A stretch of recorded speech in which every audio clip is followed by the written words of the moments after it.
ओम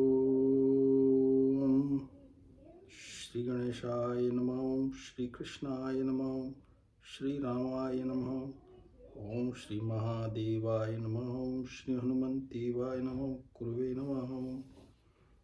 आज हम लोग भागवतम का द्वितीय स्कंद का अध्याय 3 से आगे पढ़ते।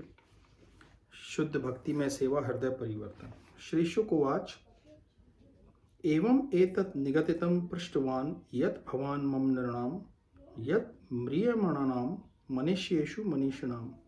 श्री सुखदेव गोस्वामी ने कहा कि हे महाराज परीक्षित, आपने मुझसे मरणासन बुद्धिमान मनुष्य के कर्तव्य के विषय में जिस प्रकार जिज्ञासा की उसी प्रकार मैंने आपको उत्तर दिया। तो पृष्ठभूमि यही है कि परीक्षित महाराज मरणासन स्थिति में है। उनको मालूम है कि 7 दिन के पश्चात उनका देह, उनको तक्षक जो नाग है वो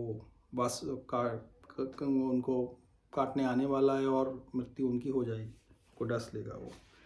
तो इसीलिए ऐसे व्यक्ति का क्या कर्तव्य होना चाहिए उस विषय में उनने सुखदेव गोस्वामी से जो जिज्ञासा की थी उसके हिसाब से अभी तक जो बता रहे थे सुखदेव जी महाराज को,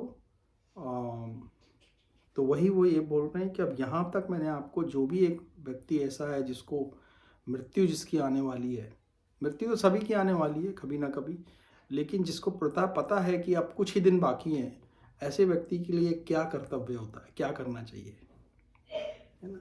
तो उनने अभी तक हमने जो पढ़ा उसके हिसाब से परमात्मा का स्मरण, परमात्मा का की लीला का स्मरण, उनका स्मरण करते हुए देह त्याग करने से परमात्मा की प्राप्ति हो जाती है। ये सिद्धांत निश्चित हो गया उनकी बात से। और ये सिद्धांत जिसने अपने हृदय में उतार लिया, यही तो बस सिद्धांत है कि जिसने इसको उतार लिया ही हृदय में, तो उसका काम बन जाता है, उसका लक्ष्य जो है मानव जीवन का, जो भी हमारा लक्ष्य है वो पूर्ण हो जाता है। तो इसी में आगे अपन पढ़ते हैं कि ब्रह्म वर्चस कामो त्यजेत ब्रह्मण पतिम इंद्रियम इंद्रिया पतिम काम तो प्रजा काम प्रजापतिं देवीं मायां तू श्री कामा तेज कामः विभास्मि वसु कामा वसुन रुद्रान वीर्य कामा अथ वीर्यवान अन्य अध्य कामा तू अदितिम स्वर्ग कामा आदित्य सुतान विश्वान देवान राज्य कामा साध्यान संसाधक विषाम आयु कामा अश्विनो देवो पृष्टि कामः इलाम यजित प्रतिष्ठा कामा पुरुषः रोदसी लोक मातरो रूप अभिकाम गंधर्वान स्त्री कामा अप्सरा उर्वशीम अधिपत्य कामः सर्वेषां यजेत परमेनेष्ठिं यज्ञं यजेत यश कामः कोश कामः प्रचेत सम विद्या कामतु ग्रीशम दाम्पत्य अर्थ उमां सतीम। तो ये काफ़ी लंबा श्लोक है इसमें, लेकिन हम एक बार पढ़ लेते हैं इसका जो अनुवाद है, फिर उस पर अपन चिंतन करेंगे कि जो व्यक्ति निर्विशेष ब्रह्म ज्योति तेज में लीन होने की कामना करता है उसे वेदों के स्वामी जो ब्रह्मा जी हैं की पूजा करनी चाहिए। जो प्रबल काम शक्ति का इच्छुक हो उसे स्वर्ग के राजा इंद्र की, और जो अच्छी संतान का इच्छुक हो उसे प्रजापतियों की पूजा करनी चाहिए। जो अच्छे भाग्य का आकांक्षी हो उसे भौतिक जगत की अधीक्षिका दुर्गा देवी की पूजा करनी चाहिए। जो अत्यंत शक्तिशाली बनना चाहे उसे अग्नि की, और जो केवल धन की इच्छा करता हो उसे वसुओं की पूजा करनी चाहिए। यदि कोई महान वीर बनना चाहता है तो उसे शिवजी के रुद्र अवतारों की पूजा करनी चाहिए। जो प्रचुर अन्न की राशि चाहता हो उसे अदिति की पूजा करनी चाहिए। जो स्वर्ग लोक की कामना करे उसे अदिति के पुत्रों की पूजा करनी चाहिए। जो व्यक्ति सांसारिक राज चाहता हो उसे विश्वदेव की, और जो जनता में लोकप्रियता का इच्छुक हो उसे साध्य देव की पूजा करनी चाहिए। जो दीर्घायु की कामना करता है उसे अश्विनी कुमारों की, और जो पुष्ट शरीर चाहे उसे पृथ्वी की पूजा करनी चाहिए। जो अपने नौकरी या पद के अस्थायित्व की कामना करता हो उसे क्षितिज तथा पृथ्वी दोनों की सम्मिलित पूजा करनी चाहिए। जो सुंदर बनना चाहता हो उसे गंधर्व लोक के सुंदर निवासियों की, और जो अच्छी पत्नी चाहता हो उसे अप्सराओं तथा स्वर्ग की उर्वशी अप्सराओं की पूजा करनी चाहिए। जो अन्यों पर शासन करना चाहता हो उसे ब्रह्मांड के प्रमुख ब्रह्मा जी की पूजा करनी चाहिए। जो स्थायी कीर्ति का इच्छुक हो उसे भगवान की, तथा जो अच्छी आय चाहता हो उसे वरुण देव की पूजा करनी चाहिए। यदि कोई अत्यंत विद्वान बनना चाहता हो तो उसे शिव जी की, और यदि कोई अच्छा वैवाहिक संबंध चाहता है तो उसे शिव जी की सती पत्नी देवी उमा की पूजा करनी चाहिए। यहाँ पे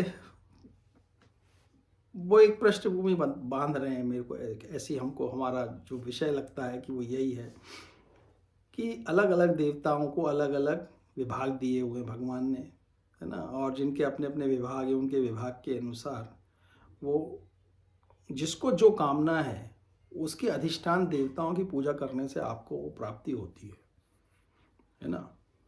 लेकिन ये प्राप्ति के बाद भी क्या ये स्थायी है प्राप्ति? जो भी ये प्राप्ति सांसारिक प्राप्तियों की जो ये बात कर रहे हैं वो स्थायी नहीं है कुछ भी।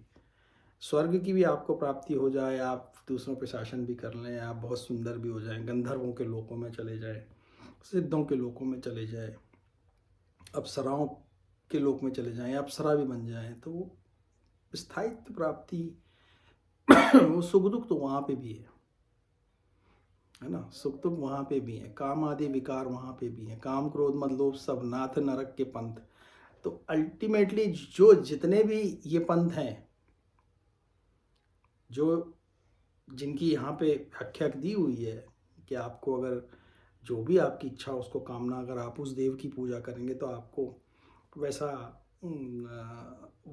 वो इच्छा पूरी हो जाएगी, ऐसा बता रहे हैं वो। लेकिन आगे इसमें वो बताएंगे कि इन इच्छाओं का कोई महत्व लॉन्ग टर्म में कोई महत्व नहीं होता। वही आगे अपन देखते हैं कि धर्मार्थ उत्तम श्लोकम तंतु तन्वन पितृ यजेत रक्षा काम पुण्य जनानोस्म का को मरुद्गृणाम। ज्ञान के आध्यात्मिक विकास के लिए मनुष्य को चाहिए कि वह भगवान विष्णु या उनके भक्तों की पूजा करे, और वंश की रक्षा के लिए तथा कुल की उन्नति के लिए उसे विभिन्न देवताओं की पूजा करनी चाहिए। राज्य काम मनुनु देवान निरतिम तो अभिचरण यजेत काम काम यजेत सोमम अकाम पुरुषम परम। जो व्यक्ति राज सत्ता पाने का इच्छुक हो उसे मनुओं की पूजा करनी चाहिए। जो व्यक्ति शत्रुओं पर विजय पाने के इच्छुक उसे असुरों की, और जो इंद्र तृप्ति चाहता हो उसे चंद्रमा की पूजा करनी चाहिए। किंतु जो किसी प्रकार की भौतिक भोग की इच्छा नहीं करता उसे पूर्ण पुरुषोत्तम भगवान की पूजा करनी चाहिए, है ना। अकाम सर्व कामा व मोक्ष काम उदारधि तीव्रेण भक्ति योगेन यजेत पुरुषम परम। जिस व्यक्ति की बुद्धि व्यापक है वह चाहे समस्त भौतिक इच्छाओं से युक्त हो या निष्काम हो अथवा मुक्ति का इच्छुक हो, उसे चाहिए कि वो सभी प्रकार से परम पूर्ण भगवान की पूजा करे। जो भगवान की परमात्मा पिता परमेश्वर जिसको अपन बोलते हैं पूर्ण भगवान, भगवान का जो भगवान में हमारे जितने भी भगवान के अभी तक अवतार हुए हैं उन सभी अवतारों में भागवतम के अनुसार कहीं पे भी किसी भी ऐसे अवतार में भगवान ने कहीं पे ये नहीं बोला कि मैं साक्षात स्वयं परमात्मा भगवान हूँ, या उनने कहीं पे भी एक मात्र भगवान कृष्ण के अवतार में उनने ये बात विश्व रूप का दर्शन करा के अर्जुन को यही बोला कि अर्जुन मैं ही परमात्मा हूँ, मैं ही वो परम पुरुष हूँ और तुमको मैं उसका दर्शन करा सकता हूँ। राम अवतार में पुरुष और किसी अवतार में, वामन अवतार में, नरसिंह देव के अवतार में कहीं उनने सिर्फ आके अपना काम किया और चले गए। लेकिन एक भगवान श्री कृष्ण का अवतार ऐसा है जिसमें भगवान ने खुले रूप से ये घोषित किया कि मैं सभी समस्त देवों के देवों का अधिपति देवता हूँ, मैं पूर्ण पुरुषोत्तम भगवान हूँ स्वयं। यहाँ पे भगवान ने वो एक डिक्लेयर जिसको बोलते हैं ना, डिक्लेयर किया। तो अब यहाँ पे कई लोग बोल सकते हैं या अपनी अपनी अलग अलग बुद्धि होती सबकी। कोई बोलता है कि अभी तो आजकल के बहुत सारे ऐसे भी संत कई आ जाते हैं, संत नहीं बोलना चाहिए, वो आके डिक्लेयर कर देते हैं कि मैं भगवान हूँ। कभी कभी कोई ऐसे बीच में आज आए हुए हैं किसी के, तो आप ये कैसे पुष्टि करोगे कि जो बोल रहा है कि वही भगवान है ना। तो भगवान श्री कृष्ण का अवतार एक ऐसा मात्र अवतार है जिसमें उनने ना ऐसा सिर्फ इतना ही नहीं कि उन्हें डिक्लेयर किया, लेकिन जो जिनके भागवतम के अनुसार जितने भी ब्रह्मांड के अधिष्ठान देवी देवता हैं, भगवान महादेव से लेके सूर्यदेव हों या मरुद्गण हो या वसु हो या जितने भी देवी देवता हैं, है ना, जो इस भौतिक जगत के अधिष्ठान देवता हैं, मतलब सभी देवता, भले वो पंच तत्वों के देवता हों, अग्निदेव हों, वायुदेव हों, पवन देव हों, है ना, या जल देव हों, वरुण देव हों, इन सब ने इस बात की पुष्टि की, इस बात का माना कि इंद्रदेव हों, इंद्रदेव तो जानते हैं, है ना, ब्रह्मदेव जानते हैं। तो भगवान की सारी लीलाओं में अगर आप देखें तो अभी आएंगी भागवतम में आगे, उसमें ब्रह्मदेव को भी ये पता नहीं था कि भगवान ने स्वयं अवतार लिया हुआ है श्री कृष्ण के रूप में, और उनने उनको टेस्ट करने की कोशिश की। तो वो बाल गोपाल को अपने साथ ले जाते हैं ब्रह्मलोक, और भगवान भागवतम में वो कथा आएगी आगे। फिर ब्रह्मा जी भगवान की स्तुति करते हैं जब उनको ये समझ में आता है कि मुझे, मतलब वो सोचते थे कि मुझे तो ब्रह्मांड में सब मालूम है कहाँ क्या चल रहा है, लेकिन उनको भी ये नहीं मालूम था कि भगवान स्वयं श्री कृष्ण के रूप में लीला कर रहे हैं अभी आके पृथ्वी पर। तो जब ब्रह्मा जी को ही नहीं मालूम तो बाकी हमारे से बाकी साधारण जीवों की क्या वो है ना, कि कोई वो नहीं है। हमारी बुद्धि हमें भ्रमित कर देगी, बुद्धि भ्रमित कर देगी, बुद्धि से वो निश्चय ही नहीं होगा। भगवान की जो जिसको नहीं बताना है उनको नहीं पता चलेगा। जितने भी कौरव थे, जितने भी उस वक्त, भले वो शकुनी हो या भले जितने भी कौरवों के जितने भी उनके बेटे थे, है ना, दुर्योधन हो, दुशासन हो या फिर उनके पिता हो, वो सब के सब उस वक्त थे, उनने देखा है उनको। और यहाँ तक कि भगवान की लीलाओं को, भगवान के चमत्कार को भी देखा है उनने, लेकिन वो ये निश्चय नहीं कर पाए कि ये परमात्मा है स्वयं। कितनी, मतलब जिसको बोलना चाहिए कि कितनी विचित्र बात है ना ये, कि सामने आपके आंखों के सामने भगवान खड़े हैं और उनको ये पता नहीं चल रहा कि अरे ये तो साक्षात वो, तो ये दुर्योधन तो ये बोलता है कि इनको बंदी बना लो। उनकी सभा में भगवान जब संधि प्रस्ताव लेके आते हैं युद्ध से पहले, शांति का प्रस्ताव कि 5 ही गांव दे दो चलो, तो वो उस वक्त उसकी बुद्धि कैसी होगी कि वो भगवान को बंदी बनाने की के लिए बोलता है कि भगवान को बंदी बना लो, मतलब इनको बंदी बना लो, है ना। और फिर भगवान वहाँ पे ऐसा अपना रूप प्रकट करते हैं कि वहाँ पे कोई उनकी इतनी तेज होता है कि कोई देख ही नहीं पाता उनको। तो जो धर्म के मार्ग पे चल रहे हैं, जो धर्मात्मा हैं, जो सतमार्ग पे चल रहे हैं, जो मानते हैं कि वो भगवान है, जिन्हें विश्वास था कि वो भगवान है, वही देख पाते हैं उनको। बाकी जो अधर्मी है, जो उनमें बिलीव नहीं करते, विश्वास नहीं करते, उनको नहीं दिखते।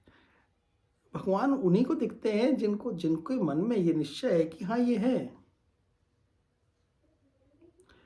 तो ये हमारे ऊपर ही निर्भर करता है मोस्टली। ऐसा नहीं है कि भगवान सामने आ जाएंगे तो हमारी अगर उतनी बुद्धि नहीं होगी, हमको माया बुद्धि पे अगर हमें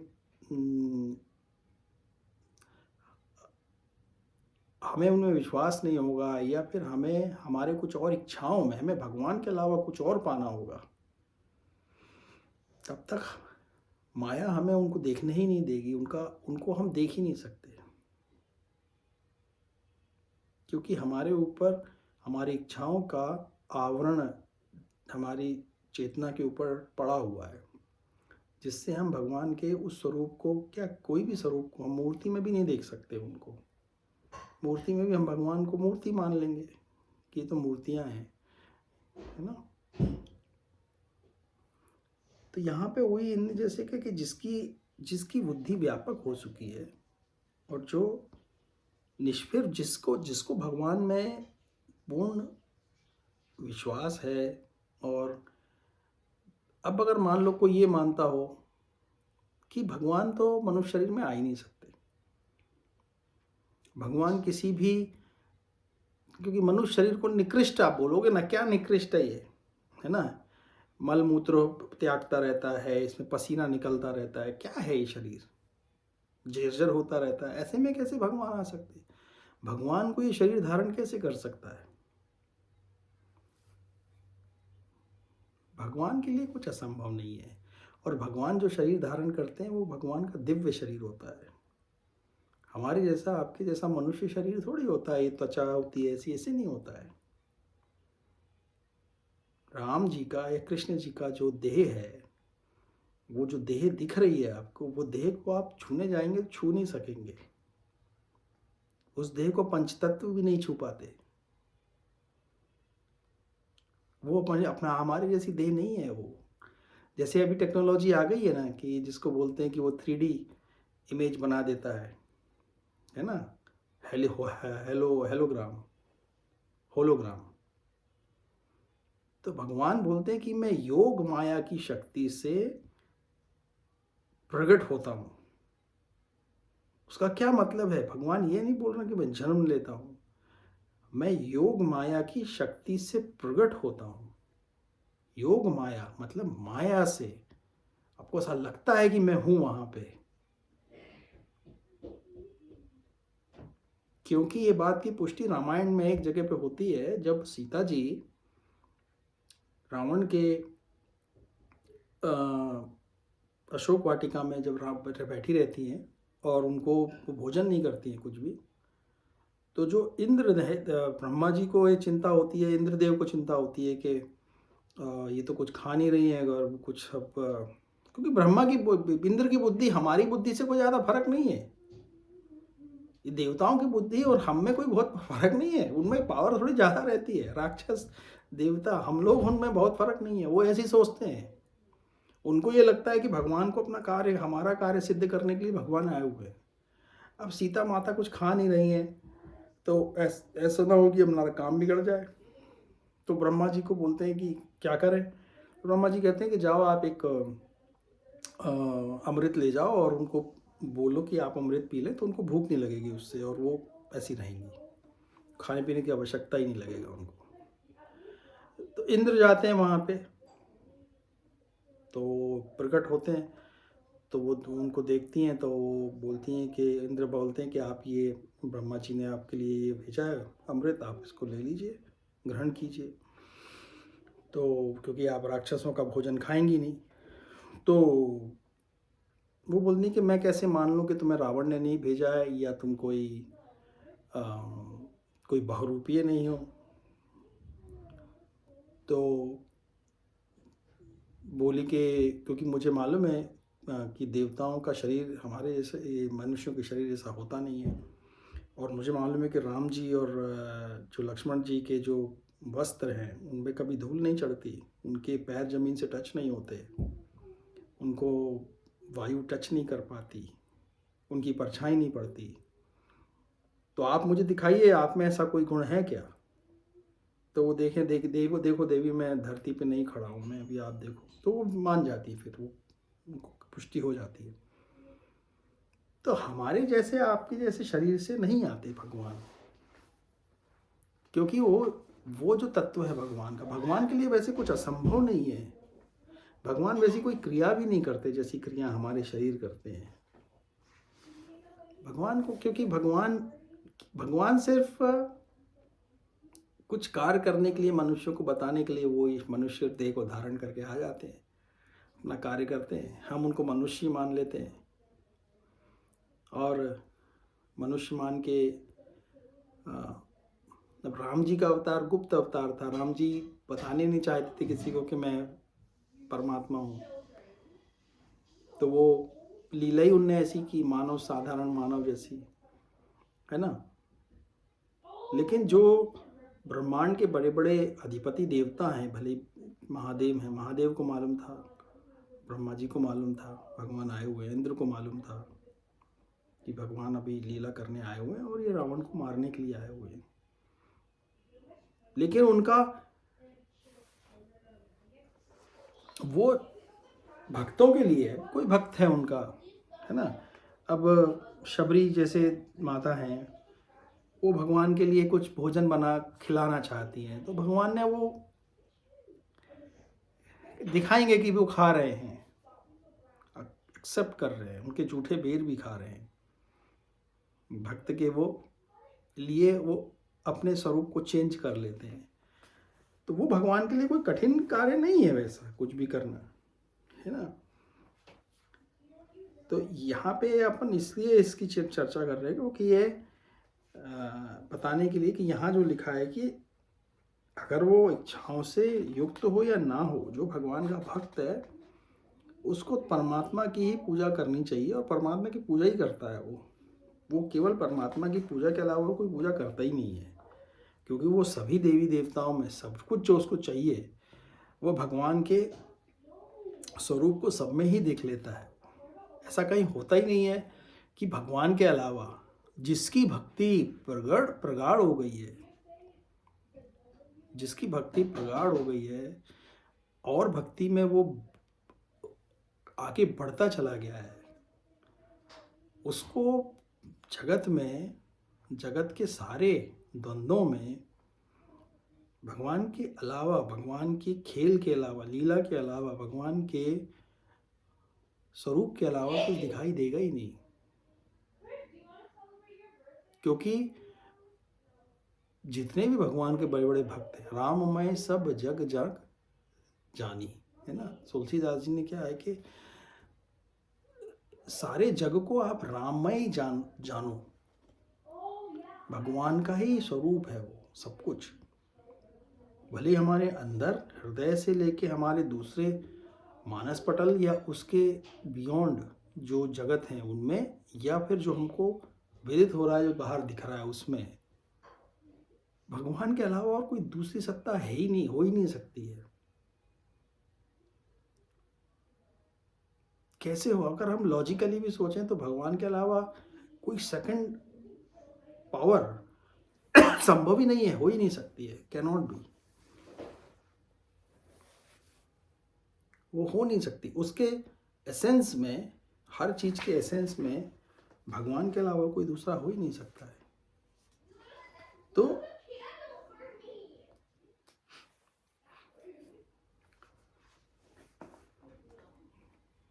मतलब हम सिर्फ ये देखते हैं कि अवस्थाएं बदलती रहती है, अवस्था बदल रही है, एक अवस्था से दूसरी, दूसरी से तीसरी, है ना। लेकिन जो एसेंस है उसका, वो एसेंस नहीं बदलता, वो एसेंस हमेशा वैसे ही रहता, वो वैसी ही है, उसमें कोई परिवर्तन नहीं होता है। वो एसेंस ही है जो उसको धारण करता है। जो चेंज हो रहा है उसको, जो चेंज दिखा रहा है, उसके अंदर जो कोर है, वो एसेंस वही है, परमात्मा का ही एसेंस है वो। उसको हम आत्मा नहीं बोलेंगे, आत्मा का ही है वो। तो उसके अलावा कोई दूसरा हो नहीं सकता। तो हम जितना जगत में खेल देख रहे हैं,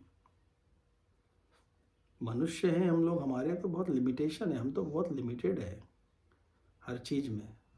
हम लोग क्या कर सकते हैं? हमारी देह एक लिमिट टेम्परेचर के नीचे या ऊपर की तरफ, उससे बियॉन्ड हमारी कुछ हम सह भी नहीं सकते उसको।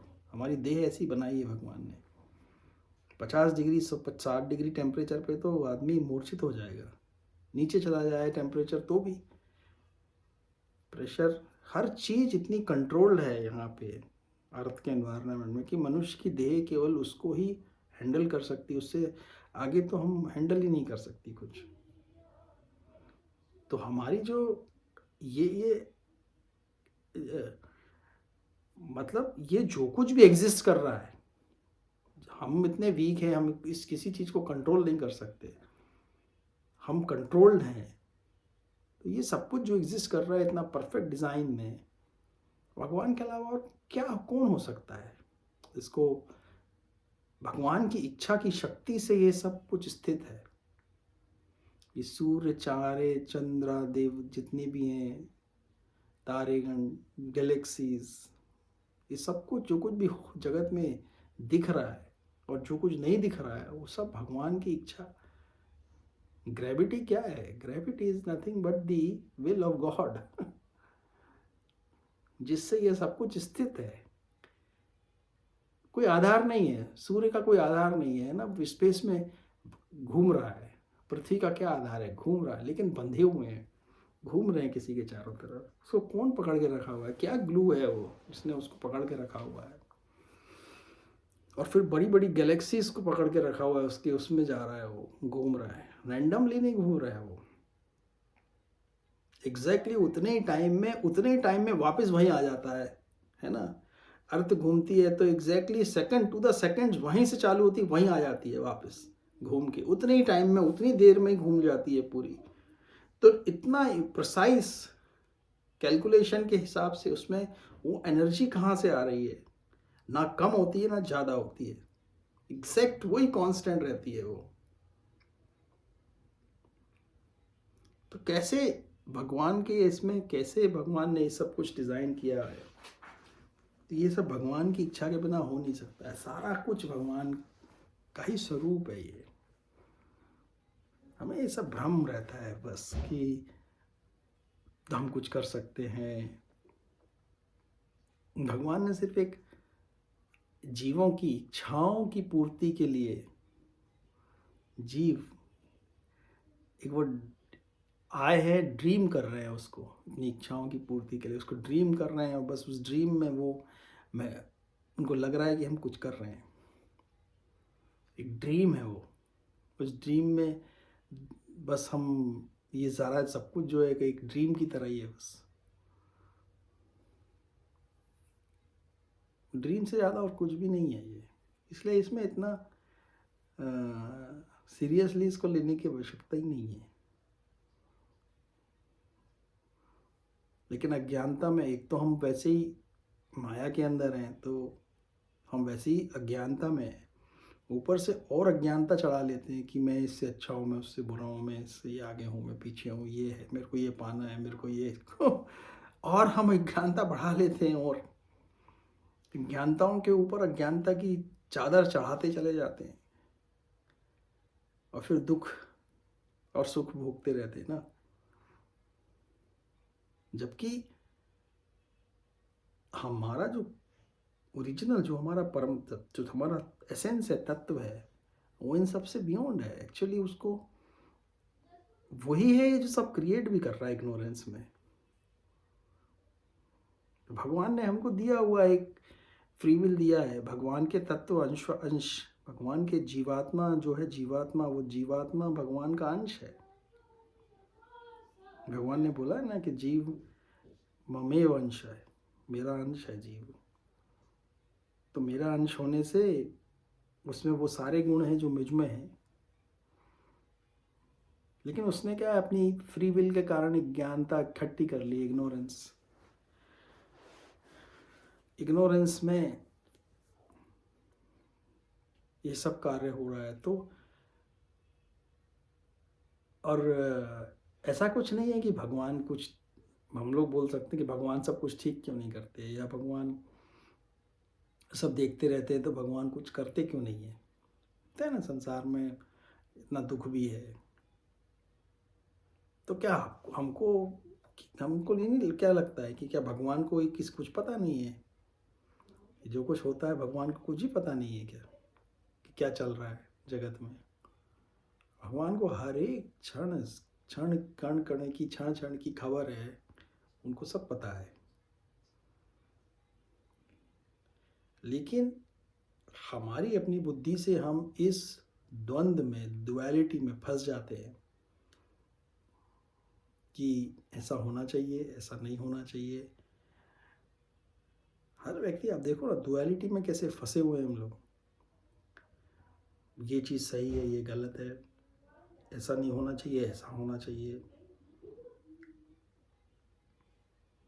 तो इस डुअलिटी में फंसने के कारण, ये भगवान ने बनाया ही इसको डुअलिटी, ऐसे ही है। डुअलिटी नहीं है ये, तो बहुत सारे मल्टीपल इसमें कंट्राडिक्शंस हैं, जगत में, मल्टीपल इसको बनाया है, विविधता के रूप में बनाया है, ऐसी बनाया है जानबूझ के, इसको ऐसी डिजाइन किया है प्रभु ने। क्यों किया है? यहाँ पे फंसने के हजार कारण हैं। हम लोग आए, हमारे चेतना को, अब शरीर को भूल जाओ, अब तो सिर्फ चेतना को देखो बस। हमारा शरीर भी चेतना के कारण स्थित है। हमारी चेतना को भ्रमित करने के बिलियंस ऑफ, चारों तरफ आपको ऐसा लगेगा कि ये माया मतलब यही तो है। चेतना को जो भ्रमित करती है वो माया है, जो आपको देखने नहीं देती कि सत्य क्या है और झूठ क्या है। सब कुछ झूठ है, इस सब कुछ झूठ में भी कुछ कम झूठ है, कुछ ज्यादा झूठ है, और कहीं इतना कुछ इस चित्र को ऐसा बनाया हुआ है कि चेतना भ्रमित हो जाए हर कण कण में, क्षण क्षण में देखने वाले को। और भगवान ने क्या किया? मनुष्य को बनाया और फिर इस माया में उसकी चेतना को छोड़ दिया। यही भगवान का खेल है बस। तुम अब इसमें से बिना भ्रमित हुए निकल आओ। तुम इस दृश्य में तुमको डाल दिया है तुम्हारी चेतना को इतना भ्रमित करने के लिए, और इसमें से तुम बिना भ्रमित हुए निकल जाओ। बस इतना सही खेल है ये सब कुछ। और भ्रमित हो गए तो उसका कोई अंत नहीं है। कभी ऊपर, कभी नीचे, कभी इधर, कभी उधर, कभी इधर भटकेंगे, कभी उधर। चेतना भटक रही है, भटक जाती है, वो समझ ही नहीं पाती कि क्या है क्या नहीं है। हर एक सामग्री संसार में जो बनाई है वो भ्रमित करने के लिए बनाई हुई है। आपको आपके अंदर ईगो डाल दिया गया है, आत्म अहम तत्व डाल दिया गया है, सारे विकार क्रिएट कर दिए गए, इंद्रियां ऐसी क्रिएट कर दी गई हैं जो गलत दिखाएंगी, आपको दिखेगा ही नहीं सही। सापेक्ष होके हर चीज रिलेटिव में दिखेगी। अर्थ से आप चंद्रमा को देखोगे तो छोटा सा दिखेगा, चंद्रमा पे पहुंच जाओगे अर्थ को देखोगे तो छोटी सी दिखेगी, आकाश को देखोगे तो नीला दिखेगा, बादल दिखेंगे, अरे बादल हैं क्या जो दिखेंगे? वहां बादल को छूने जाओ तो कुछ है ही नहीं। दिख रहा है रूप, कलर भी ब्यूटीफुल दिख रहा है उसका, ऐसे सॉलिड दिखते हैं वो रुई के बादल, ऐसा लगता है, लेकिन पकड़ने जाओ तो वहां कुछ भी नहीं है। दृश्य है, प्रपंच है केवल, चेतना को भ्रमित करने के लिए। तो ऐसा भगवान ने क्यों बनाया कि भ्रमित किया जाए चेतना को? भगवान को क्या मतलब सोचा होगा भगवान ने? दूसरों की बात नहीं कर रहे, केवल मनुष्यों की बात हो रही है। मनुष्यों के अलावा जितनी योनियां हैं वो सिर्फ भोग योनियां हैं। उनमें सिर्फ जाके आप भोगते हो, या आपकी चेतना अगर ज्यादा भोग में जाएगी देवता बन जाओगे, इग्नोरेंस में जाओगे, भोग में होगे तो राक्षस बन जाओगे। और अपनी अपनी इच्छा के अनुसार अलग अलग योनियां बनी हुई है।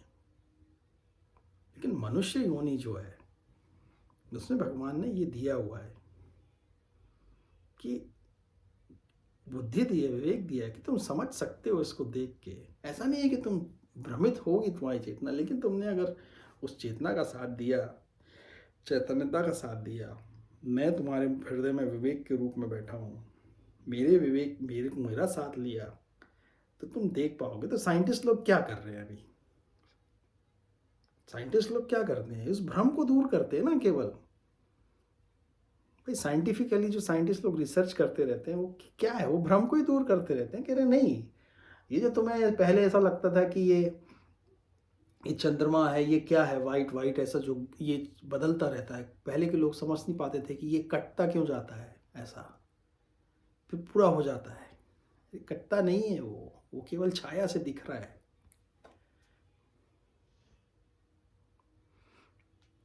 तो हम उस ज्ञान को पाने की कोशिश, मतलब भगवान ने मनुष्य में नेचुरली उस ट्रुथ को फाइंड करने की एक जिज्ञासा डाली हुई है। लेकिन हम क्या है, हम मटेरियल वर्ल्ड की ट्रुथ को जानने की जिज्ञासा में फंसे हुए हैं। वो भी वहाँ भी भ्रम है। स्पिरिचुअल मार्ग में भी, अध्यात्म के मार्ग में भी जब आप आगे बढ़ जाते हो, आगे जाते हो, उसमें भी भ्रम उत्पन्न होते हैं।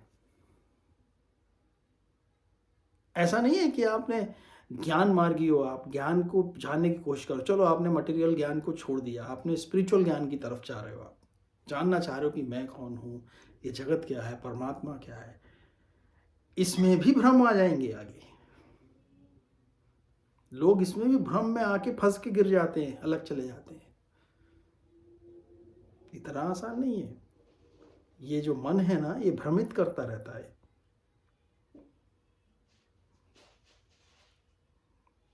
रिचुअल में ही फंस जाएंगे। ज्ञान को के पीछे पड़े थे तो कहीं, मतलब अगर हम चैतन्य ना हो, हम अगर अवेयर ना हो, तो हमारा माइंड हमको कहीं फंसा देगा। तंत्र में चले जाओगे, यंत्र में चले जाओगे, रिचुअल में चले जाओगे, बहुत कहीं फंसने के चांसेस हैं उसमें। किसी एक ग्रुप में फंस जाओगे कि यही मार्ग सही है, बस यही मार्ग सही है, बाकी मार्ग खराब है इसमें, अब वही मार्ग में फंस जाओगे आप। हो सकता है उसमें आगे जाके रास्ता निकल जाए, लेकिन उस मार्ग में जाने के बाद उसी को ही आगे बढ़ाने में फंस जाएंगे संसार में, कि मेरा धर्म बड़ा है, मेरी मान्यता बड़ी है। और कब अधर्म चालू हो जाता है उसी में ही पता भी नहीं चलता। गए तो थे भगवान को पाने, भगवान को प्राप्त करने, लेकिन कहाँ उलझ गए और कई जन्मों तक उलझे रहते हैं। योग वशिष्ठ में पूर्व जन्मों की कईयों की कथाएं बताई हुई हैं भगवान उसमें। तो उसमें कहीं कहीं ऐसी ऐसी कथाएं भी बताई गई हैं कि कुछ राजाओं की, कि वो एक जन्म में बहुत बड़े संत बन गए, बहुत ज्ञानी हो गए, कई उनके शिष्य, कई ये वो। अगले जन्म में जाके कोई कुछ कहीं से वहां से उनका पतन हो गया, जाके किसी नरकी कहीं उसमें चले गए। हाँ, फिर कुछ जीव बन गए। चेतना कहाँ फंस जाएगी आपकी? चेतना को कहीं फंसने नहीं देना है। चेतना यही तो है कि ये सारे प्रपंच में से, सारे प्रपंच में होते हुए, ये सारा माया में होते हुए भी इसको शुद्धता से, इसके बियॉन्ड निकल जाना, अपने शुद्ध चेतना से इसके बियॉन्ड निकल जाना। इस संसार का कुछ ग्रहण ही नहीं करना चेतना में।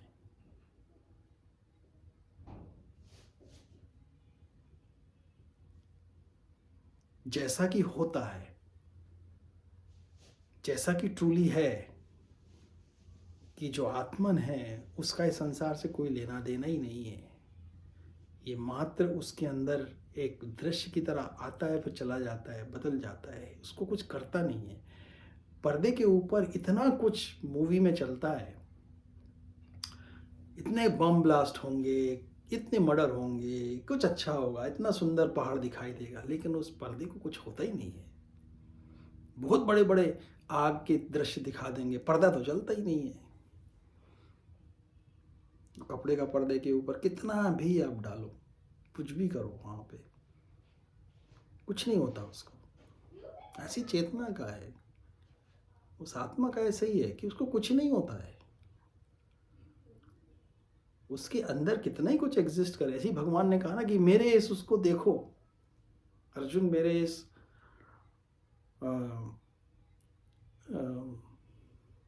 मेरी इस माया को देखो। भगवान ने ऐसा भगवत गीता में एक जगह बोला कि मैं सबके अंदर, सब मेरे अंदर है, लेकिन मैं किसी के अंदर नहीं हूं।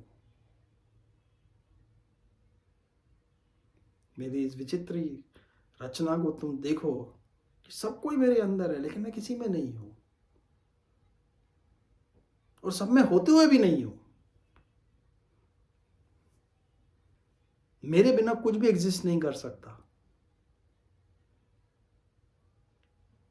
Nothing can exist even for a moment without me. I am the basis of everything. मैं सब चीजों का आधार में हूं, सब मेरे अंदर स्थित है, लेकिन मैं उनमें हूं ही नहीं। तो भगवान की कैसी ये रचना है, कैसी ये विचित्र रचना है भगवान की, कि ये वही चीज है कि ये सब कुछ, तो भगवान ने सारे जगत को है ना जानबूझ के ऐसे ही रचा हुआ है। पहले ऐसा लगता है लोगों को, अभी भी बहुत लोगों को लगता है कि संसार में इतना दुख है, पाप है, अपराध है, लेकिन अच्छाइयाँ भी बहुत सारी हैं। मतलब बेसिकली कहने के लिए है कि कंट्राडिक्टरी चीज़ें एग्जिस्ट करती हैं, दोनों कंटिन्यूम में रल्म है पूरा, एक एक्सट्रीम से दूसरे एक्सट्रीम तक बहुत रल्म है, बहुत वेराइटी है, बहुत उस वेराइटी का कोई अंत नहीं है। एक अगर आप चीज़ में चले जाओगे, आलू में ले लो, आलू में भी 10 तरह के आलू होंगे, उसके अंदर भी 10 तरह के होंगे, मतलब आप उसमें it keeps on creating variety. भगवान ने विविधता जानबूझ के बनाई हुई है।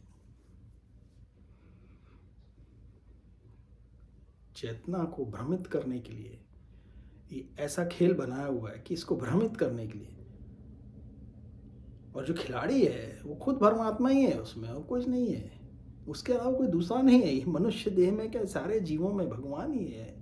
चेतना के माध्यम से वो इस खेल को खेल रहा है, बस वो फिर उसमें से निकल जाना चाहता है। फिर जब उसको लगता है कि टाइम हो गया, तो फिर वो सब समेट के ये सारा जाल बिछाता है, कल्पों तक उसके साथ ऐसी खेल खेलता रहता है, फिर समेट के अपने अंदर फिर सो जाता है। अब मनुष्य बोलते हैं कि अरे हमें तो दुख होता है ना, हम दुख में फंस गए हैं, हम सुख में फंस गए। भाई ये इसीलिए होता है क्योंकि आपके अंदर अहम तत्व का भी तत्व डाला हुआ है, सबको उसमें वो डिजाइन का पार्ट है वो। तो निकलना कैसे है उससे, खुद नहीं निकल सकते, अपने अहम तत्व के बेस पे नहीं निकल सकते।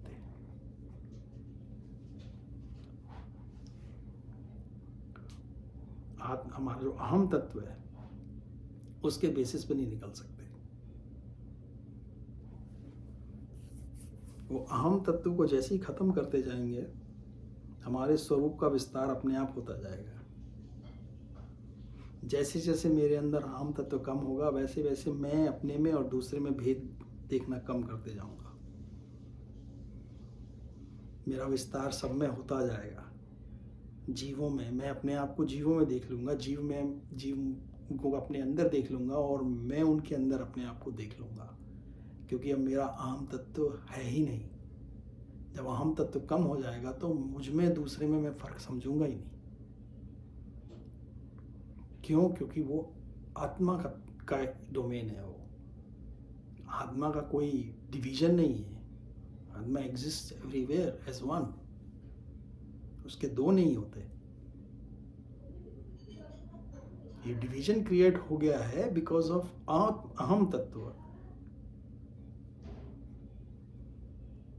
अहम भाव जो है मेरे अंदर, मैं जिसको बोलते हैं मैं, मेरा। रामायण में बोला ना, लक्ष्मण जी राम जी से एक दिन ऐसे पूछते हैं कि ये माया क्या है, इसका स्वरूप कैसा है। राम जी यही बोलते हैं कि जो ये फीलिंग है ना कि मैं और मेरा,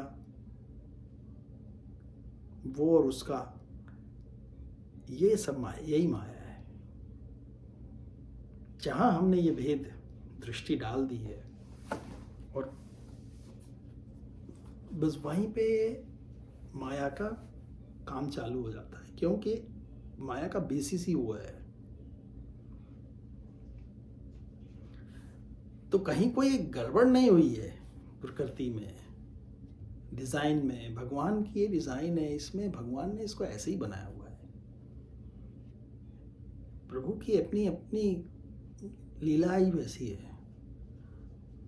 और फिर वो अलग अलग अवतार लेके आ जाते हैं हम लोगों को गाइड करने के लिए कि तुम फंस गए हो, अब तुम हेल्पलेस हो, तो तुमको निकालने के लिए आके वो कुछ लीला करते हैं। यहाँ पे कुछ इन राक्षसों के भी कुछ आ जाने से, कुछ त्रास्ती करने से किसी का कुछ बिगड़ता नहीं है। हाँ, दुख होता है जीवों को, उनको दुख कम करने के लिए भाई, भले ही वो स्वप्न है, कोई व्यक्ति स्वप्न भी देख रहा है, लेकिन स्वप्न में अगर दुख देख रहा है तो उसको दुख तो हो रहा है ना, तो वो स्वप्न से एक झटके में तो भगवान उसको बाहर नहीं निकालते, लेकिन उसके दुख कम करने के लिए आ जाते हैं जीवों के। इससे ये नहीं हो जाता है कि जगत सत्य है, इससे ये प्रूव नहीं हो जाता है कि जगत सत्य है। जगत तो वैसे भी मिथ्या ही है, लेकिन जब तक इसका रियलाइजेशन नहीं होगा तब तक तो वो सत्य ही है। उसको हम ये भी नहीं, मतलब भले ही स्वप्न ही है, लेकिन जब तक इसका रियलाइजेशन ना हो, कह रहे मैं स्वप्न देख रहा था, जब तक आप जागते नहीं है तब तक तो वो रियली है ना। और ये रियलाइजेशन अपने आप, जो व्यक्ति भ्रमित हो गया है टोटली, जिसकी चेतना भ्रमित हो गई है, अब स्वयं को रियलाइज ऐसे हो नहीं सकता, वो इतना आसान नहीं है। जो डीप डूबा हुआ है उसमें, उस निंद्रा में, जिसकी चेतना अवस्था अचेतन अवस्था में है वो, और वो ड्रीम देख भी रहा है, तो एकदम से नहीं उठ सकता है वो। उस दुख में वो दुखी हो रहा है, परेशान हो रहा है वो।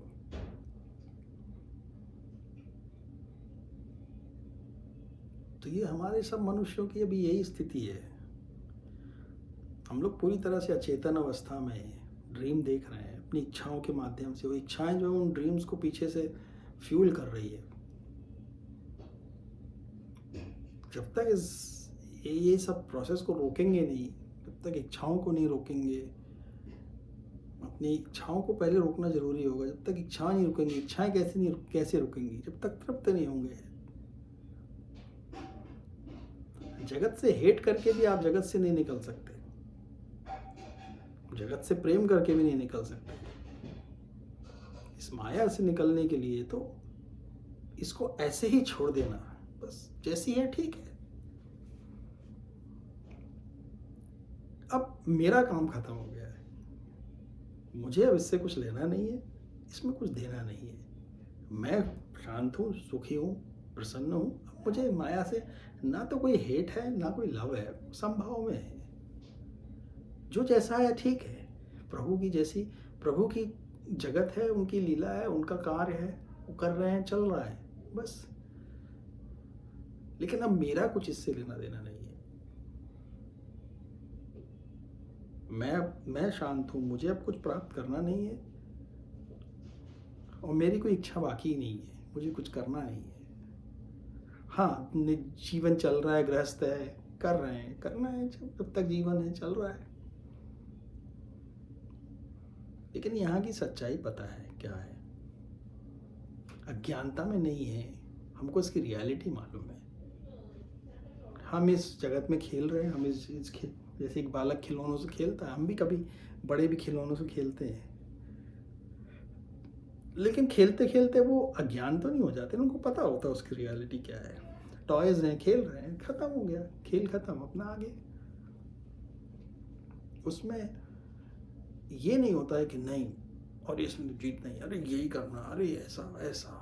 ये जो चीज़ है ना, ये अज्ञानता का बेसिस है। अरे मैं इससे आगे निकल जाना चाहिए, मेरी इच्छाएं पूरी होनी चाहिए, मैं जगत को बहुत अच्छा कर दूंगा। जहाँ ये सब इच्छाएं आती ना, ये सब का बेसिस जो है ना, वो है इग्नोरेंस, और उस इग्नोरेंस का बेसिस है आत्म तत्व। जहाँ आपने ये सोच लिया कि मैं हूँ, मुझे करना है, बस वहीं अज्ञानता में हम डूब जाते हैं।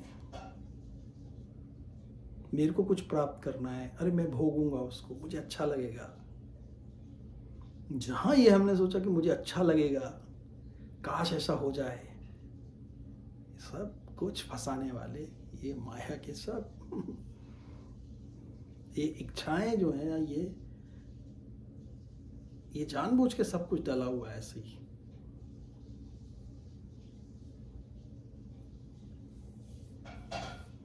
आते हैं, कुछ करना है, कर रहे हैं, बस काम खत्म। इसमें और कुछ रियली ट्रूली में कुछ है नहीं, क्योंकि और इसका इतना इजी, अगर हम इसको बिल्कुल शांत बुद्धि से और बिल्कुल स्वस्थ बुद्धि से और एकदम इसको निश्चल बुद्धि से बिना बयास के देखें तो हम देख सकते हैं कि अर्थ का जन्म हुए, इस ब्रह्मांड का जन्म हुए मिलियन बिलियंस ऑफ ईयर निकल गए, और इस पे कई बार भगवान भी आके चले गए, और ये फीलिंग ऐसी आती है कि टाइम लैप्स हो गया और आगे टाइम आता जाएगा, लेकिन कुछ हुआ तो नहीं,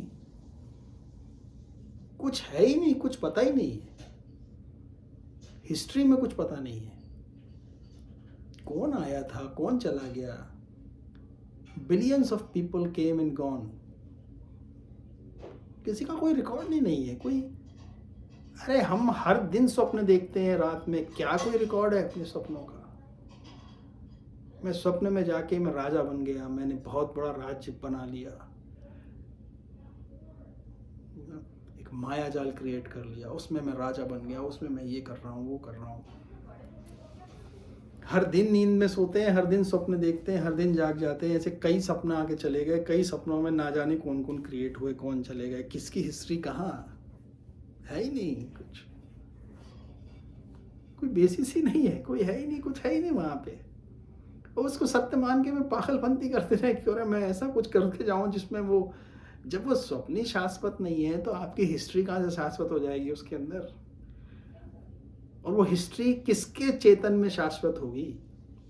चेतन तो सिर्फ तुम्हारा ही है, देखने वाले तुम ही हो, कोई दूसरा देख ही नहीं रहा। तुम्हें ऐसा लग रहा है कि वो दूसरे जिनको तुम देख रहे हो वो दूसरे नहीं है, वो तुम ही देख रहे हो, तुम बैठ के, वहां कोई दूसरा है ही नहीं,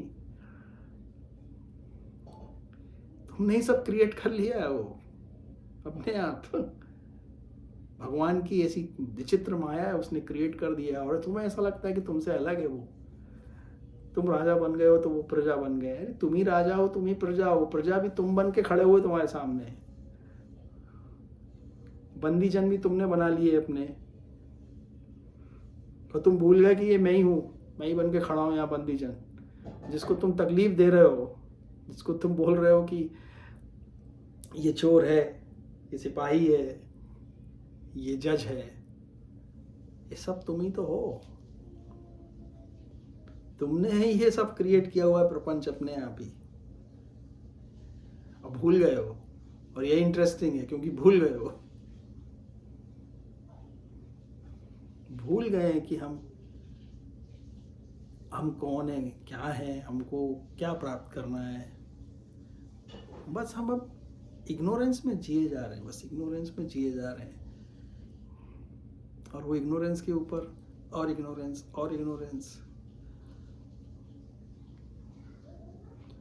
तो ये भोग इच्छाओं ने भी उसके ऊपर आग में घी डालने का काम कर रही हैं। इंद्रियां उसको और वो बना रही हैं, पुष्ट बना रही हैं, इंद्रियों के विषय उसको पुष्ट बना रहे हैं।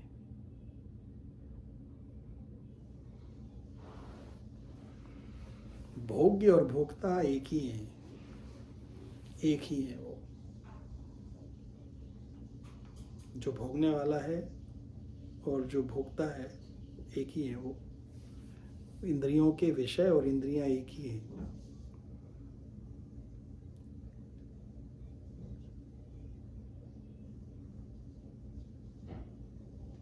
टू बिगिन विथ हम कभी भी असंतुष्ट थे ही नहीं, अतृप्त थे ही नहीं, हमारा स्वभाव ही नहीं है, नेचर ही नहीं है। हम तो हमेशा से प्रसन्न हैं, खुश हैं, हमेशा से सुखी हैं। हमने ही बस अपने अंदर कुछ एक जिज्ञासा बना ली कि अरे एक बार देखा जाए,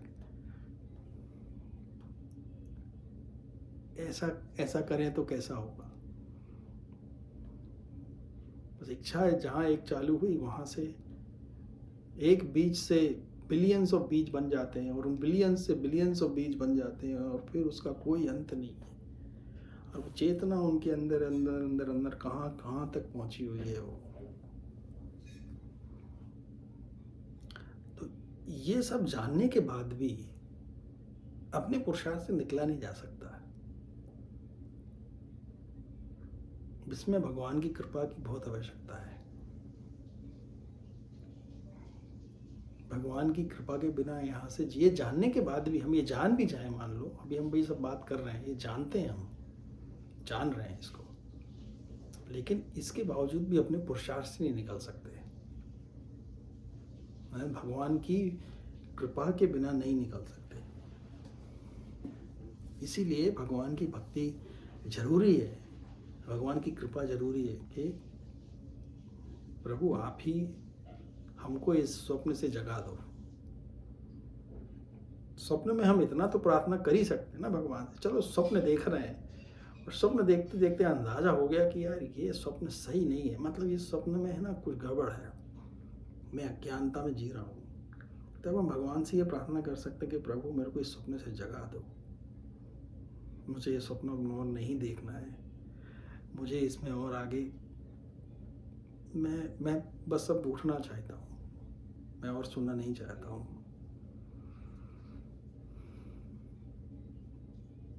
क्योंकि वो परमात्मा हमसे अलग नहीं है, तो ये परमात्मा से प्रार्थना करने से हमको कभी तो सुन लेंगे वो। हमें मालूम है दुखदाई है, ये स्वप्न दुखदाई है, ये सब कुछ बेकार है, मुझे और स्वप्न देखना ही नहीं है, और मैं खुद नहीं उठ सकता हूँ, आप मेरे को उठा दो, जगा दो, निकाल लो। तो मुझे पूर्ण विश्वास है कि हमारे गुरु जो हैं, हमारे जो परमात्मा हैं, जो प्रभु जो हैं, वो किसी ना किसी माध्यम से, भगवान के लिए कुछ भी कोई कार्य साध्य नहीं है। और इस विश्वास के साथ आप अपने जीवन को जी के, बस इतना ही, जीवन का अर्थ तथ्य क्या है यार, हमारे इस जीवन का तथ्य अगर आप देखो, इस जीवन का एसेंस क्या है,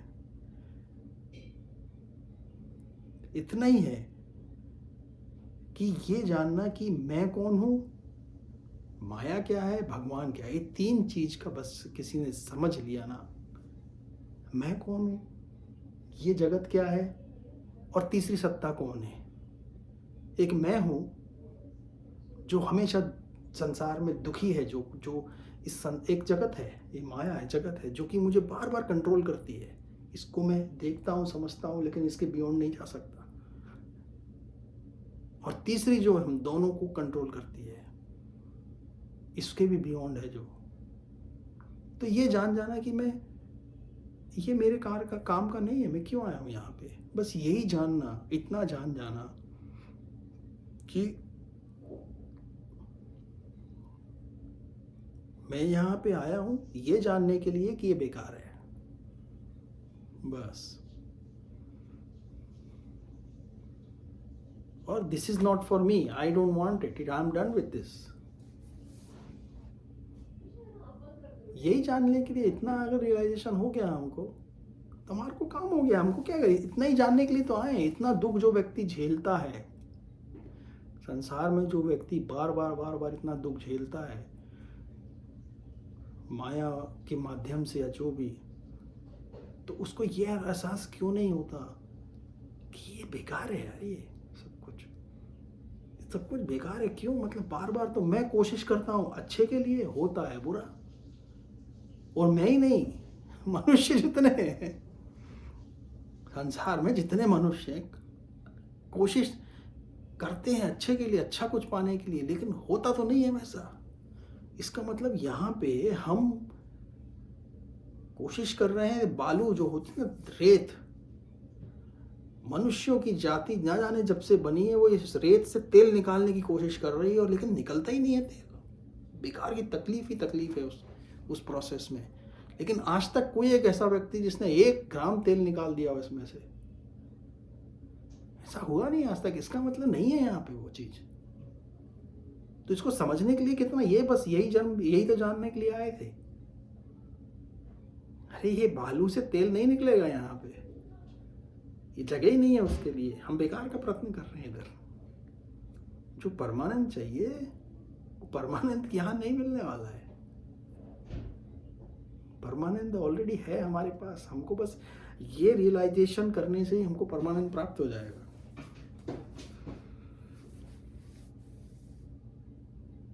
इस तृप्ति से ही सुखी हो जाएंगे।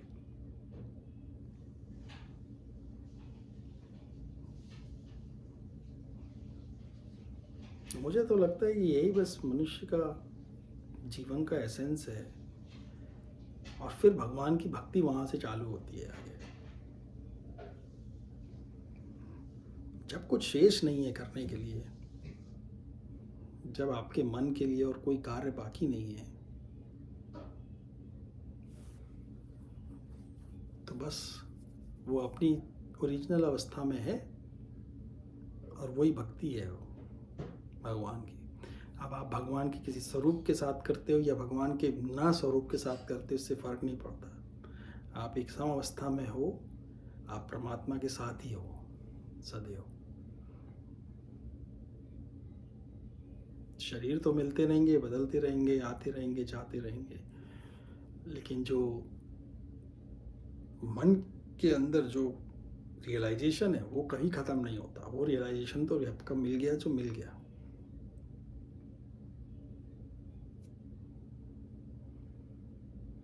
तो चलो आज इधर ही समाप्त कर देते हैं। ओम श्री गुरुभ्यो नमः।